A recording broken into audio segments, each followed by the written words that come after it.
Today on Locked On Phoenix Suns, the Matt Ishbia hands-off era lasted a grand total of 2 months. It's over, plus second impressions on Jordan Ott and the latest around one Kevin Durant. Let's go.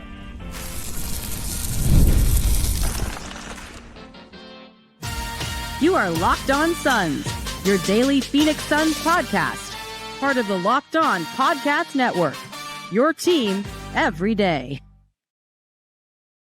Welcome back in to Locked On Phoenix Suns. I'm Brendon, Kleen, a staff writer at Awful Announcing and a credentialed Suns media member. Thank you for making Locked On Suns your first listen here on this Friday to round out your week. Don't forget, Locked On Suns free and available on all platforms, including YouTube. So click that follow or subscribe button. Do what thousands of other Suns fans have already done. Become an everydayer. Get locked on to the Phoenix Suns right here each and every day. Today's episode brought to you by the FanDuel Sportsbook. Right now, new customers get $200 in bonus bets when your first $5 bet wins. Some more details coming out about Jordan Ott. Are the Spurs the favorite for Kevin Durant? Plus, Matt Ishbia pledges to be extremely active as if he wasn't already. Joining me for all of it, as always, from the Wild West Valley, my fellow Suns credentialed media member. How are we feeling? Ben Garcia. So good. So good. I think the Suns fan base is better than I thought too. It was on fire for like a couple hours, but I think we've toned it down a bit. I think everyone's starting to buy in just a little bit more than I thought they would. So that's good. I'm all right. Well, right after we recorded our reaction episode to Jordan Ott's hire, which you can check out on the feed wherever you're finding us, news broke from Kellen Olson and Gerald Bourguet of an email, an internal letter to the basketball operations team with the Suns, where he took accountability, Matt Ishbia, for not doing enough to establish a culture and an identity in Phoenix.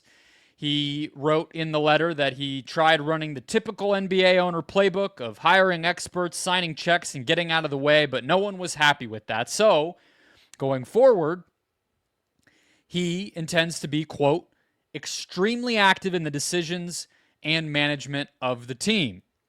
He also praised Brian Gregory for how the coaching process went on and said that hiring Ott was an exciting milestone and that he's a dynamic, hungry young leader who's ready to be an NBA coach.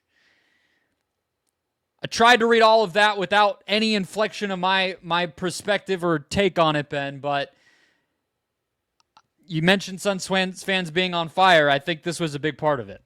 Yeah, it feels like yesterday, I think the lead got buried a bit, and I think it was strategic, because I don't know when this email came out, to hire Ott, potentially have this out there, and people maybe wouldn't talk about that so much. People were talking a lot about the Jordan Ott hire yesterday, and I think the actual lead got buried, which was, why does HBA just continue to lie? I don't understand. That quote in there where he talks about, and you sent it to me from, I think, Gerald Bourguet's article, who does good work, was, I tried to run the standard owner playbook of like sign checks, keep my mouth shut, be a fan. Like, why are you lying? Like, why? The other part of that wasn't, it was getting out of the way. That's the part of what I just read that I think people were most shocked about, because I don't think that was what he was doing before.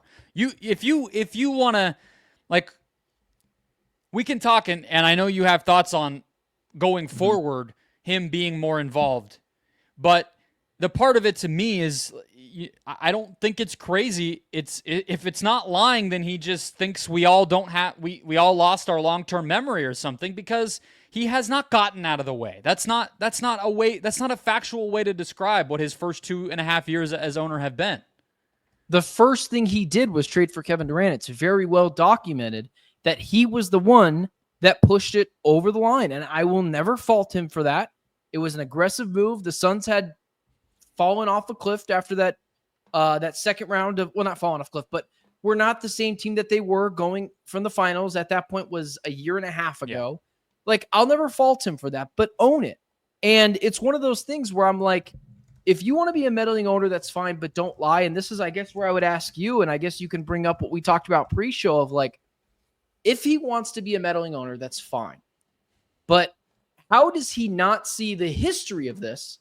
And I'm going to be honest with you, man. I think of the Washington Redskins for a long time, and then again the Commanders with Dan Snyder, and you mentioned someone else to me before the show, or I think it was James Dolan with the New York Knicks for a long time meddling. Those types of things don't have a really good history of working out. So I would ask you, like, is there anywhere in history that you can point to and say, yeah, this works, like this can work out? Because I'm struggling to find it. Yeah, the person you're alluding to that I mentioned is Mark Cuban, and I guess you could say it has worked out. I think it's like, to me, I don't even know if history is relevant because nobody has really ever been this involved already, and that's what's so dumb again about. I'm gonna be extremely active now, dude. Especially for this, this wasn't even said as at a press conference. This was an internal memo to people who have already been working for the team. Not all of them, I guess. Like a couple guys are newer, but who in that front office would be reading this and thinking, yeah, Matt, that's true. Matt has been really, he's gotten out of the way, so this will be a big change. I'm sure everybody reading that letter was like, are we talking about the same calendar? Or are we talking about the same situation here? Like, but yeah, I mean, no, I don't think it's going to work. It's pretty obvious.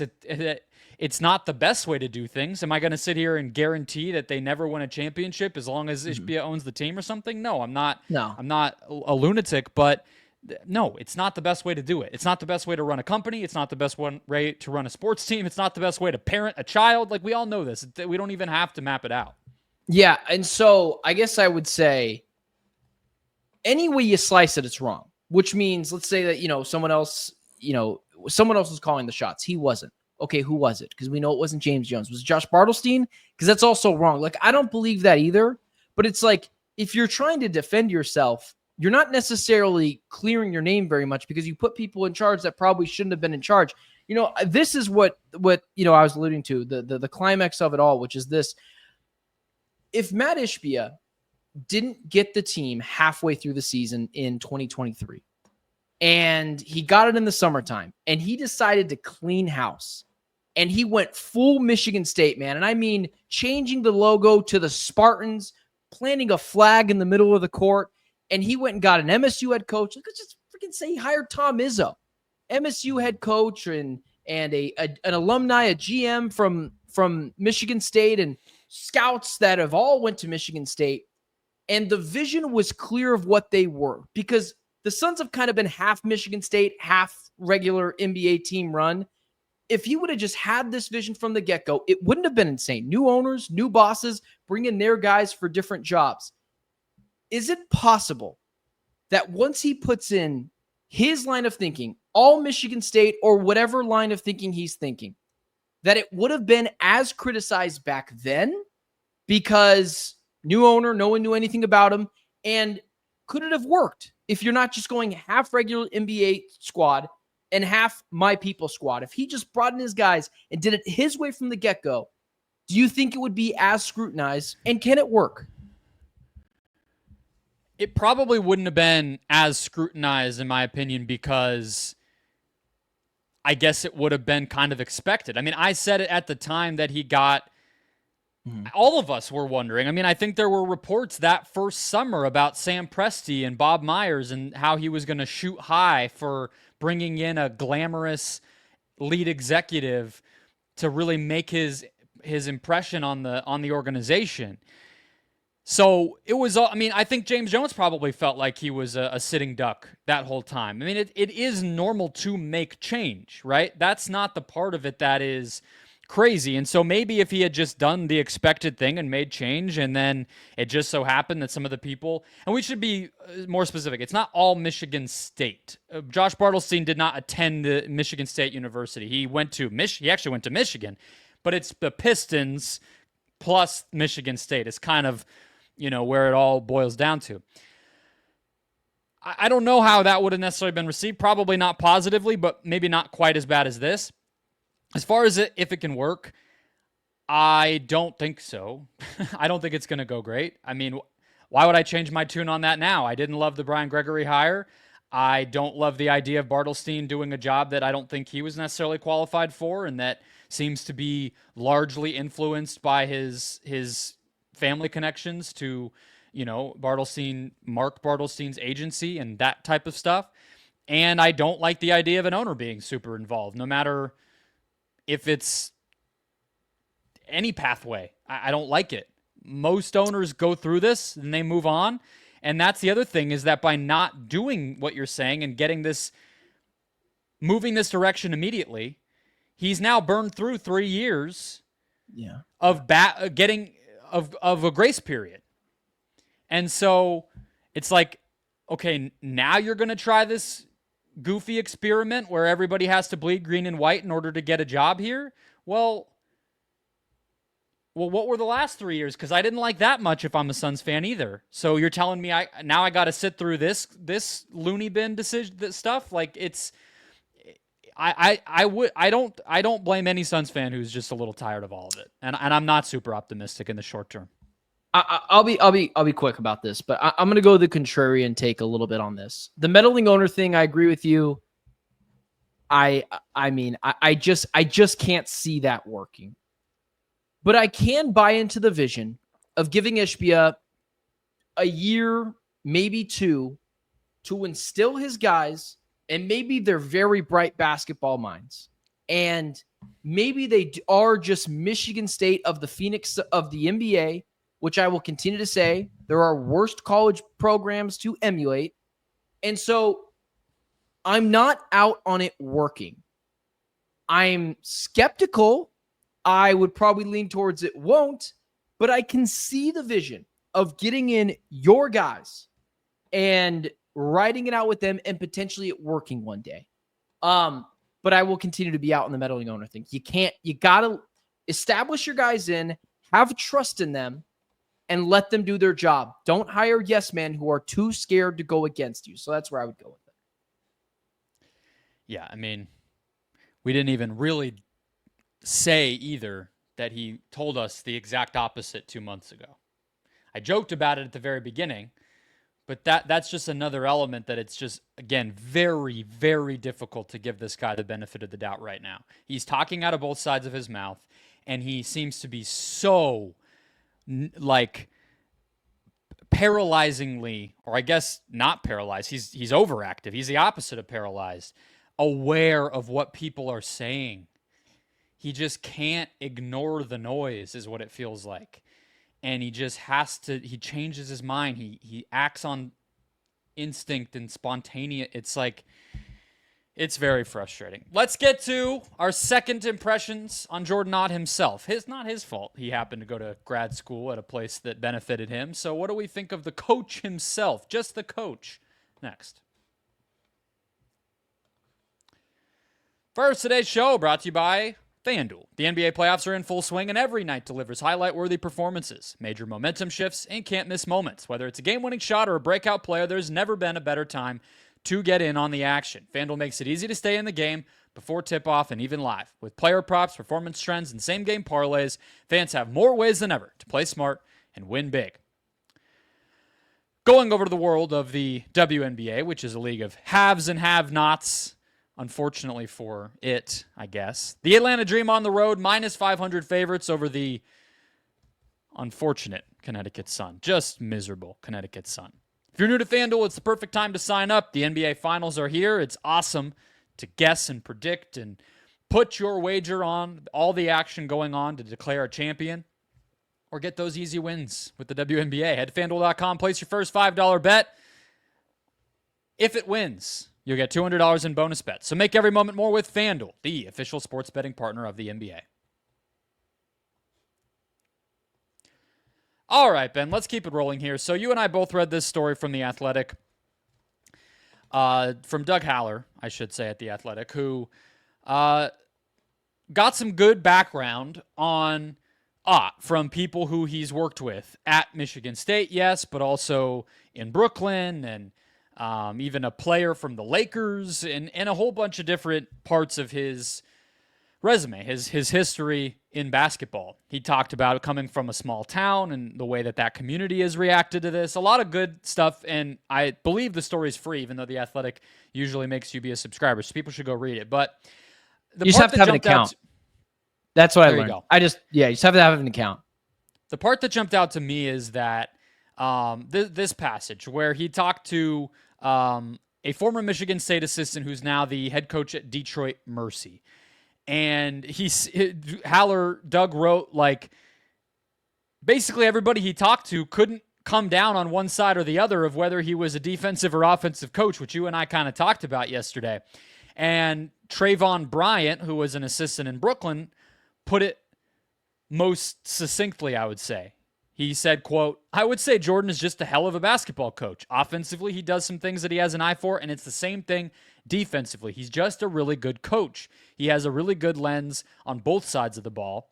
And we can get into some of the player development stuff we've learned, but I've been having that as my criteria every time we've talked about different candidates this whole time, Ben, is I like guys where they're so experienced and so dedicated that they kind of lose a reputation on either side of things, and I think those tend to make the best head coaches, and it feels like he might be that.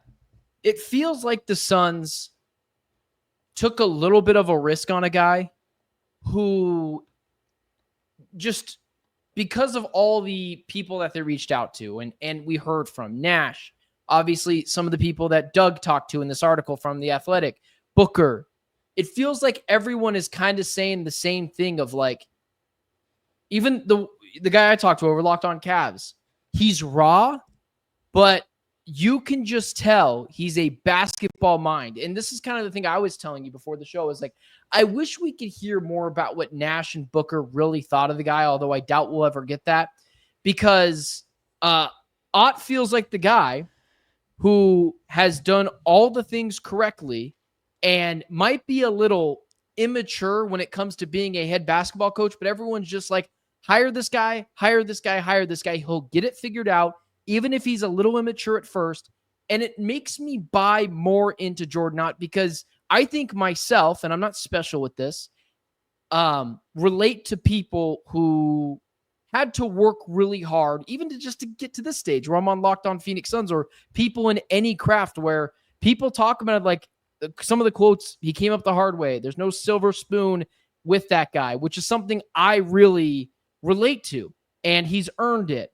Nobody will outwork him. Like, all those things that I hear from all these different references allows me to relate more to Jordan Ott, and leads me less to believe that this isn't as much of a, he just got the job because he went to Michigan State. But so many people are willing to go to bat for him that even though maybe he wasn't next up in the league, he leapfrogged some guys because people see how hard he works. And that leads me to believe, like, maybe that's what Booker just loved about this guy. He's a freaking grinder. We know that about Booker. He's a gamer, and I think that guy can bring that out of him. So that's what I'm getting out of this stuff, man.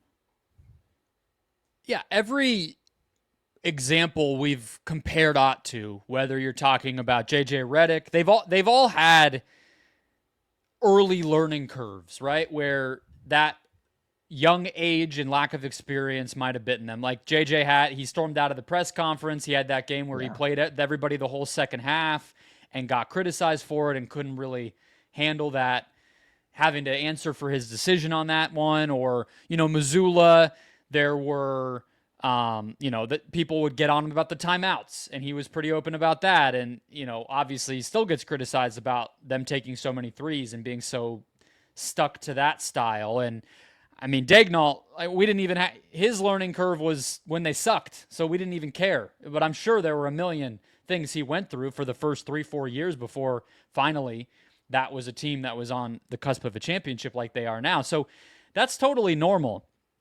And we talked about it yesterday as far as the stuff that has gotten him to this point, in spite of being a little bit green, no pun intended with the Michigan State, but he's green and experienced. I actually found out he's coached Summer League 3 times. He did it for the Nets once, the Lakers once, and the Cavs. So, like, most guys are like, yeah, I'll try that once. Good experience.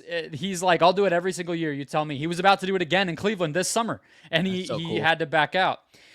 And then he signed up to be an assistant for the Latvian national team at Eurobasket this year. He had to back out of because he got this job. He's done stuff at the Adidas Grassroots, the 3SSB League. I don't even know what that is, but he went and coached there, even though he was already in the NBA. He's done stuff there. So I think that all of that definitely could stick out to a guy like Booker.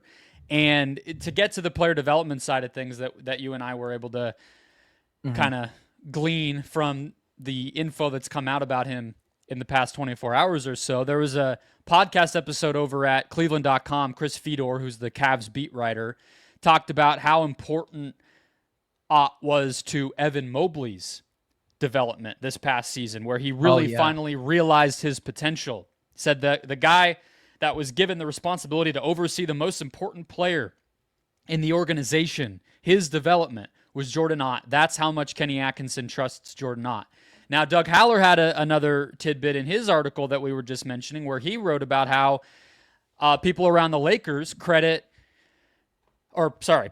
Nets, I should say, credit Ott for developing Joe Harris into a guy who got, like an $80 million contract. And I mentioned D'Angelo Russell. I didn't even know that there was a direct connection. I just threw him out as a kind of hypothetical yesterday. And then in this article, sure enough, Ott was a big part of that. So every kind of position, every point in a player's career, all these sorts of things, Ott has a track record of not only the offensive and defensive tactics that we talked about, but working directly with individual star players to get them to the next level. These are just all boxes you would want a guy to check, and he's checking them.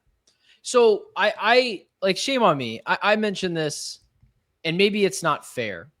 One of the things I said about why you have to hire Johnny Bryant over Jordan Ott is because he was ahead on the pecking order over at the Cavaliers.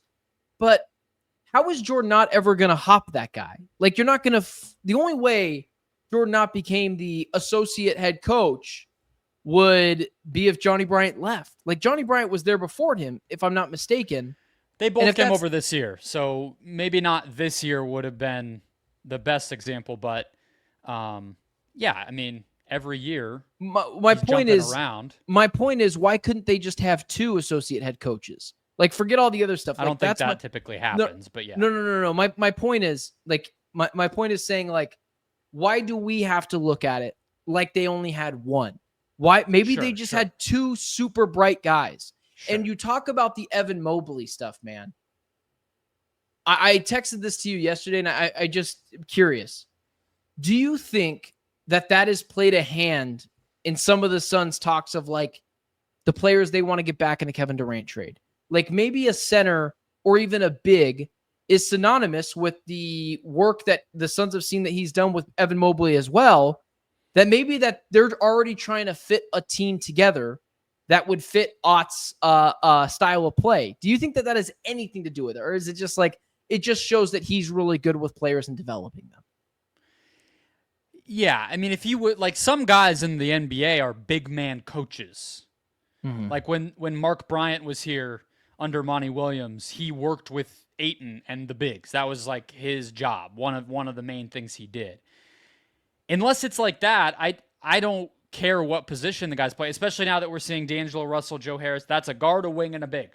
Yeah. So you could easily say that about anything. And I don't. I'm sure it was a factor.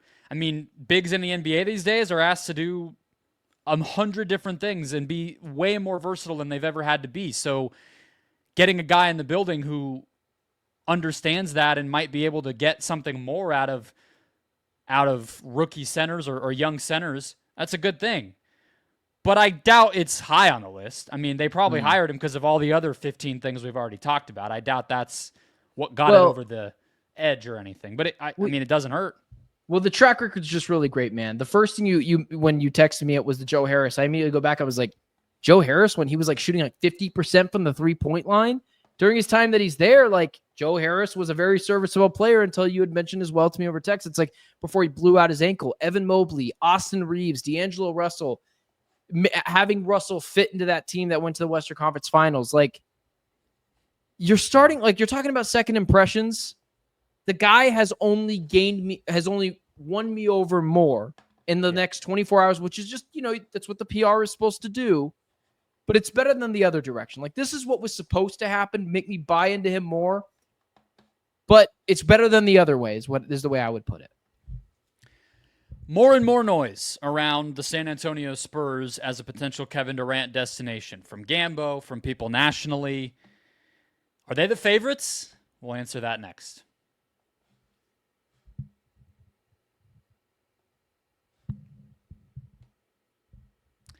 Closing out the show. So, we've mentioned this here and there, Ben, but the Spurs continue to pop up lately for KD. Now that this hire has been made and the Suns can focus their attention more on conversations with KD and Rich Kleiman and fielding calls from around the league and everything else, San Antonio keeps popping up. That maybe there was, there might have been some conversations at the deadline. I don't know if that's before or after the De'Aaron Fox stuff came together, or maybe it's not real at all, but you're hearing that is out there now. And KD, we've talked about the reasons he might like to go there, the proximity to Austin, where he grew up, where he went to college, and obviously the young core that they had between Fox and Wembanyama and even Stephon Castle and the number 2 pick this year. It would be a great place to go continue to win games, and it's a respected organization. Do you feel like from all the deal constructions we've talked about, which work really well, it's not financially so difficult to get a trade done like it is with some of the other teams we've talked about, plus all this noise now, are they the favorite to you? Do you feel like they're number one on the list of places that KD might be playing in about a month's time? As mentioned a couple of days ago when you and I talked about where would KD want to go, and I said the Spurs.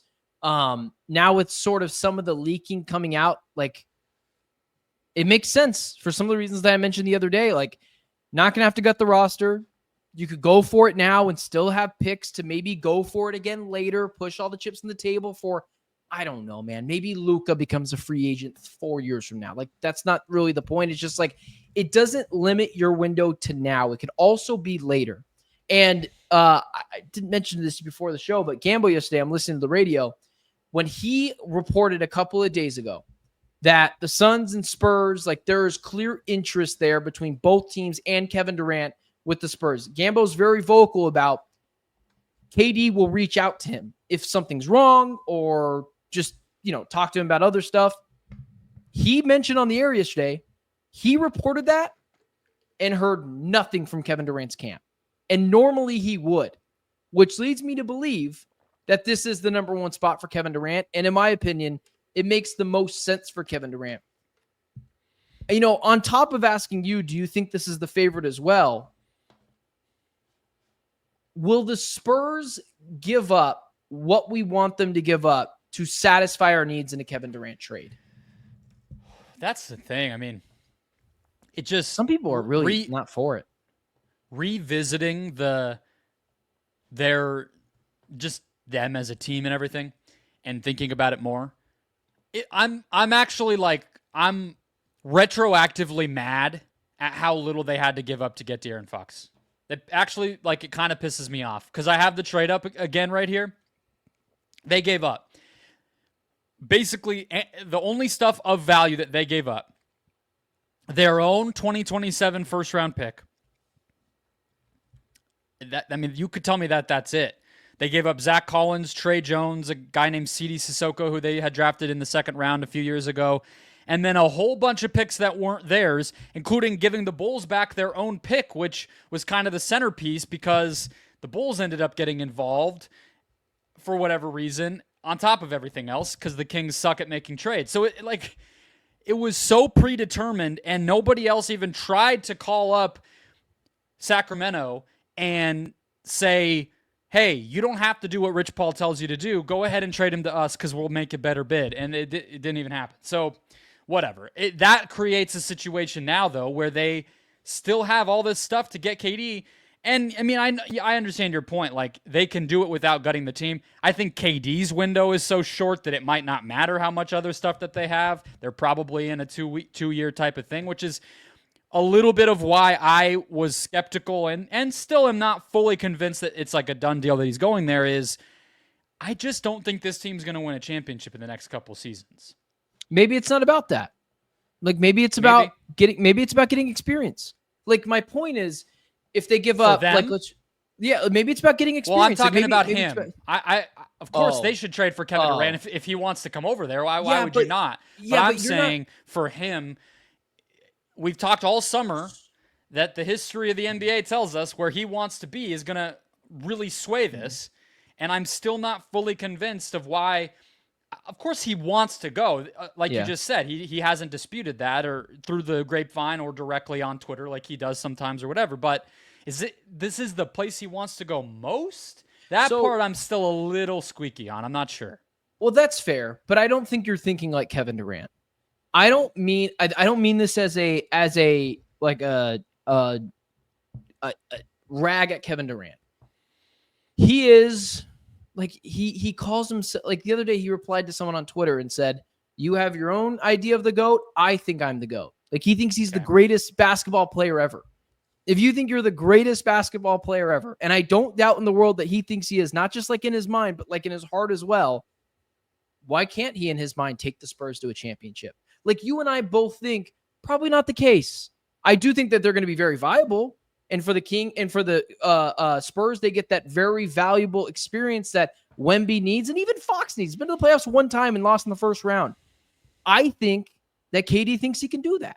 And if he thinks he can do that, that's great for the Suns, because I do think what the Suns can get back from him is a decent haul. You know, I texted you this today, and do you think there's any world, and I'm not saying I believe this either, where the Suns could get back Castle? And would you rather Castle or the 14th overall pick? Yeah, I don't think they'll get Castle, and I don't think question. I don't think that question is who would pick the 14th pick. This guy was already a higher pick and just had a good rookie season, so I don't think anyone would pick the 14th pick in that. But okay. I just know you're. Well, you're asking, so you're making it seem like somebody might say the opposite. I don't know who would ever pick the 14th pick. I'm just playing devil's advocate a little bit. I just know you're really into picks. I guess what I should have said was, well, he's basically a pick. Yeah, exactly. Would you be willing to take Castle? Would you be willing to take Castle and no picks? And then, like, of course, salary filler. I understand. Barnes, maybe Sohan, because salary needs to, or Vassell. Like, would you be willing to take him? Which I would too. I'm just saying, if you got I think if you're getting in a trade, like a team like this that kind of has the maneuvering to make it work, if you're getting a 25-year-old Devin Vassell, even if you don't get Sohan and it ends up being like one of their more throw-in young guys who haven't really panned out. No, young guys like Branham or Wesley or something, like guys we don't really care about because they haven't really played well in their careers so far. Even if it's them, I mean, Vassell and Castle, that's like the equivalent of getting 2 picks in this year's draft or something. You know, I know Vassell's already on his second contract, so that is a little different where you're already paying him quite a bit of money, but he's only 25. Castle's 21. Not every team can offer enough young players to make a deal worth it without picks, but I think the Spurs might be one of the teams that can. So I would think about it, but I don't think Castle's going to be on the table. This is my, like, I don't think it's impossible that the Suns could get Stephon Castle back. I think it's very unlikely. But what makes the Spurs so interesting is yesterday, Shams Charania. I mean, he already mentioned that the Knicks already called the Suns to the deadline. The Timberwolves did. And, you know, we're hearing reports that maybe the Hawks get involved, and that Shams Charania already said there's 4 to 6 teams potentially in on Kevin Durant. If Kevin Durant likes 3 of those options, there's a chance the bidding could go up high enough to where maybe the Suns don't get any picks from the Spurs and they get Castle back. It's very unlikely. I understand think it's very unlikely. I think what you're laying out is plausible. I say it more because the Spurs are just such a wild card. They've never really been a destination where anybody like Kevin Durant has ever wanted to play. I mean, a free agent, a trade guy, anything. The best player that they've ever gotten to come is De'Aaron Fox, and it happened like 2 months ago. So And LaMarcus Aldridge. I think, sure, yeah. When he came over, yeah, he he's a good was player. about as good as De'Aaron Fox. So yeah, that's fine. So I just don't know how they would operate. We've never really seen them have to do a big trade for a star, so I don't. But they're just so focused usually on, internal development, chemistry, continuity, whether you're talking about the coaching staff or the front office or the players. They have a new GM and a new coach in the past few years, and like things have changed, and it's the Wemby era, and Fox came over and everything else. So obviously it's not quite like that anymore, but it's hard to predict, because if you're talking about Miami, well, I have like 100 things I can point to of how Miami does business. I just don't know with San Antonio, but you're right that a bidding war or some kind of, hey, come offer this. Well, we have this from this team. Like, that's how you get up to, all right, if you don't give us Castle, it's not happening. And then you put the Spurs in a position to have to make a choice on that. But I doubt it would be my thing. But it's definitely not impossible. It's not like getting, I mean, I don't know. They're not getting Anthony Edwards from the Wolves. Like, we know that. It's not that, but probably they're going to push pretty hard to make it the picks. And even beyond 14, like some of their other picks before they start talking about Castle. It's not Şengün. I think that's a good one. We're like, sure. We think, or Amen Thompson. Even Amen Thompson might even a little but either way, I agree with you. You're not getting those guys. Castle's still young enough that maybe, but I would agree with you. It's probably not happening before they run to the comment section and yell at us. That'll wrap us up. Hit follow or subscribe if you have not already. We'll be back with you next week. We didn't get a coach press conference on Thursday. It doesn't seem like we're getting one Friday, so we'll be here for you when that comes down. Plus, a KD trade is heating up, so keep it right here. Enjoy your weekend. We'll catch you next time.